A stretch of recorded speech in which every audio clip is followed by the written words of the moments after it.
تیسری وجہ یہ ہے کہ ہم نے اور آپ نے اس دنیا کے اندر ایسے لوگوں کی سنگت میں اپنی زندگی کو گزارنا شروع کر دیا ہے جس کو نہ ہی اسلام سے کوئی سروکار، جس کو نہ ہی قرآن اور سنت سے کوئی مطلب ہے۔ میرے عزیز ساتھیوں، ہمیں ضرورت اس بات کی ہے کہ ہم اور آپ ایسے لوگوں کے ساتھ اپنی زندگی کو گزارنا شروع کریں جو اسلام کو سمجھتا ہو، جو اسلام کو پہچانتا ہو۔ ایک قول کو میں آپ لوگوں کے سامنے بیان کر دوں۔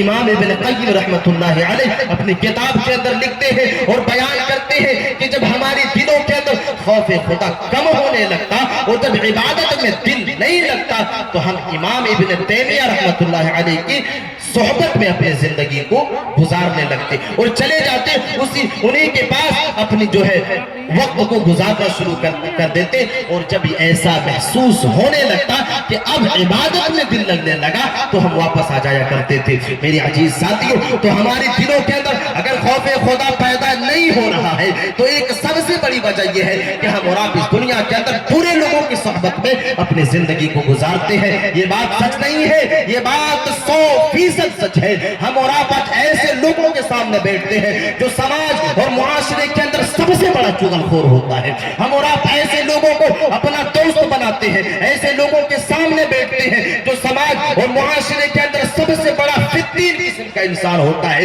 فتنہ برپا کرنے والا انسان ہوتا ہے، جس نے سماج کو توڑ رکھا ہے اور جس کے پاس وہ دماغ ہوتا ہے جو سماج کو دو حصوں میں تقسیم کر دیتا ہے۔ آج ہم اور آپ ایسے لوگوں کے ساتھ اپنی زندگی کو گزارتے ہیں، بھلا ہمارے دلوں کے اندر خوف خدا آئے تو کہاں سے آئے؟ خوف خدا کے پر اتنے ہی اب اللہ رب العالمین نے جو قلبی دو عبادتوں کی طرف اشارہ کیا، ایک تو خوف خدا، دوسری اللہ رب العالمین سے محبت ہے۔ اب اللہ رب العالمین سے محبت کون لوگ کرتے ہیں؟ سوال یہ ہے کہ اللہ رب العالمین سے محبت کون لوگ کرتے؟ خوف خدا، خشیت الہی، یہ ایک ایسی چیز ہے، یہ چیز بھی ایمان والے انسان کے دلوں کے اندر آتا ہے اور محبت بھی ایمان والے انسانوں کی دلوں کے اندر آتا ہے۔ آئیے ایک آیت کریمہ کو دیکھتے ہیں۔ اللہ رب العالمین قرآن مجید کے اندر ارشاد فرماتا ہے وَمِنَ النَّاسِ مَن يَتَّخِذُ مِن دُونِ اللَّهِ أَندَادًا يُحِبُّونَهُمْ كَحُبِّ اللَّهِ وَالَّذِينَ آمَنُوا أَشَدُّ حُبًّا لِلَّهِ۔ اللہ رب العالمین اس آیت کریمہ کے اندر بیان کر رہا ہے کہ دنیا والے لوگوں، آؤ میں تمہیں بتاتا ہوں کہ کون اللہ رب العالمین سے نہیں ڈرتا ہے اور کون اللہ رب العالمین سے محبت نہیں کرتا ہے۔ اللہ رب العالمین کہہ رہا ہے وَمِنَ النَّاسِ مَن يَتَّخِذُ مِن دُونِ اللَّهِ أَندَادًا يُحِبُّونَهُمْ كَحُبِّ اللَّهِ۔ اللہ رب العالمین کہہ رہا ہے کہ تمہیں دنیا کے اندر کچھ لوگ ایسے ملیں گے، تمہیں دنیا کے اندر چند لوگ ایسے ملیں گے جن لوگوں نے اللہ رب العالمین کے علاوہ کسی اور کو اپنا معبود بنا لیا، جن لوگوں نے اللہ رب العالمین کے علاوہ کسی اور کو اپنا الہ بنا لیا ہے۔ میرے عزیز ساتھیوں، اور یہ انسان جس کو اپنا الہ بناتا ہے، بالکل اسی طرح وہ انسان اپنے بنائے ہوئے معبود سے محبت کرنے لگتا ہے جس طرح اسے اللہ رب العالمین سے محبت ہونی چاہیے۔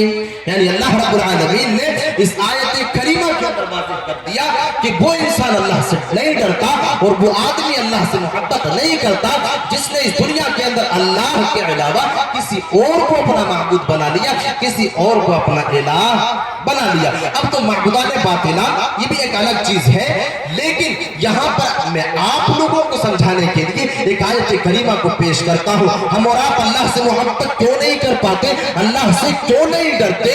اس آیت کریمہ کے اندر اللہ رب العالمین واضح کر رہا ہے۔ اللہ رب العالمین کہہ رہا ہے أَفَرَأَيْتَ مَنِ اتَّخَذَ إِلَٰهَهُ هَوَاهُ۔ اللہ رب العالمین اس آیت کریمہ کے اندر بیان کر رہا ہے کہ اے میرے نبی، کیا آپ نے ان لوگوں کو نہیں دیکھا، کیا آپ نے ان لوگوں کو نہیں دیکھا جن لوگوں نے اپنے نفس کو ہی اپنا الہ بنا لیا، اپنے ہی نفس کو اپنا معبود بنا لیا۔ اس کے نفس نے جو چاہا اپنے نفس کی پیروی کی، رب کائنات کے اصولوں کو توڑا اپنے نفس کی پیروی کرنے کے لیے، اپنے نفس کی غلامی کرنے کے لیے، رب کائنات کی غلامی سے باز آ گیا۔ أَفَرَأَيْتَ مَنِ اتَّخَذَ إِلَٰهَهُ هَوَاهُ۔ اے میرے نبی، کیا آپ نے ایسے لوگوں کو کو نہیں دیکھا جن لوگوں نے اپنے ہی نفس کو اپنا الہ بنا لیا۔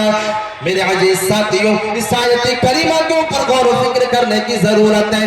کیا ہم اس دنیا کے اندر اللہ رب العالمین سے محبت کرتے ہیں؟ کیا ہمیں اللہ رب العالمین سے محبت ہے؟